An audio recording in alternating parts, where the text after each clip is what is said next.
I'm Meg Fox, and I've been a volunteer with Books for Kids for 12 and a half years.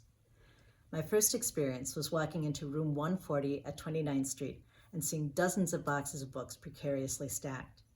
Teachers had to rummage through those boxes to find the ones they needed. We had some volunteers who cleaned and repaired books, and we were just starting our system for categorizing books. Now we have shelves for books donations to go onto as soon as they arrive. We have a beautiful room with a window for volunteers to clean and repair books. And we have the sorting room where we sort books before they go into the library. It's been quite an evolution.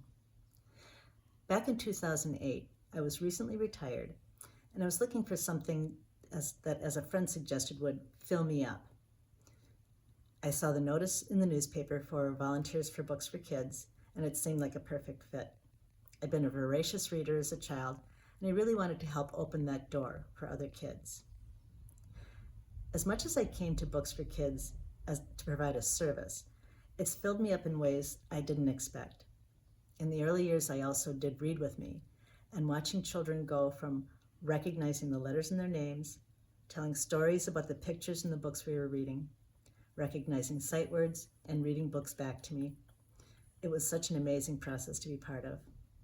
I'd like to thank Jackie and Missy and all the Books for Kids coordinators that I've worked with, and offer a hearty congratulations to Books for Kids on its 30th birthday.